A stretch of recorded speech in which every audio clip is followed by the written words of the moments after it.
အားလုံးပဲမင်္ဂလာပါ AD developer 20 မှာကြိုဆိုပါရစေဒီနေ့ကတော့ Flutter မှာရှိတဲ့ Triple dot ဆိုတဲ့ feature အကြောင်းလေးကိုပြပြပေးသွားမှာဖြစ်ပါတယ်အဲ့ဒါကို exam minute တွေကရှင်းပြပေးသွားမှာဖြစ်ပါတယ်ပထမဆုံး integer list တစ်ခုကိုရေးလိုက်မယ်ပေါ့နော် list in ဆိုပြီးတော့odd number list odd number list ဆိုတော့13509အဲ့လိုမျိုးပါမယ်ပေါ့နော် exam အများကြီးရှိနေမယ်ပေါ့နော်ပြီးလို့ရှိရင် even number list တစ်ခုရေးမယ်ဆိုတော့ odd number list copy ကိုပဲထည့်လိုက်မယ်နော်အဲ့တော့ odd ကို even လို့ပြောင်းလိုက်မယ် even ဆိုတော့46810ပေါ့နော် exam ပဲထည့်လိုက်မယ်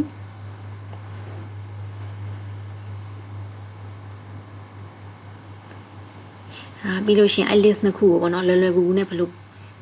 ပေါင်းလို့ရလဲဆိုတာကိုပြပြပေးသွားမှာဖြစ်ပါတယ်အဲ့ဒီအချိန်မှာ triple dot ကိုသုံးမှာဖြစ်ပါတယ်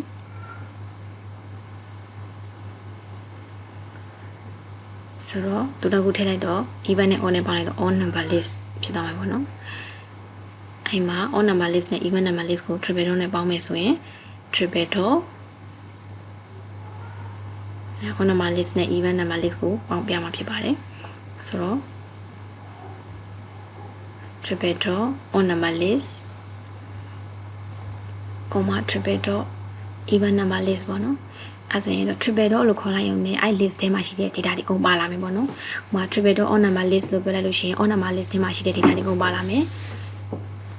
အဲ့လို triple dot even number list ဆို even number ထဲမှာ even number list ထဲမှာရှိတဲ့ data တွေအကုန်ပါလာမယ်အဲ့လိုမျိုးဖြစ်သွားမှာဆိုတော့ odd number list ကို print ထုတ်ကြည့်လိုက်မယ်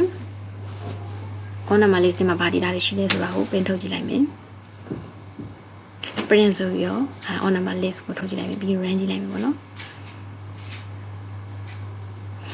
အဲ့မှာ odd number list ကအရင်လာမယ်13509ပြီးလို့ရှိရင် even number list ကို triple dot နဲ့ခေါ်လာတော့24680အဲ့လိုမျိုးပါလာမယ်သူက odd number list ကရှေ့မှာရေးထားတဲ့အတွက် odd number list ကိုအရင်ပုံမယ် even number list ကိုနောက်မှကျောင်းထားတဲ့အတွက် even number list ကနောက်မှပုံမယ်ပေါ့နော်အဲ့လိုမျိုးဖြစ်သွားမယ်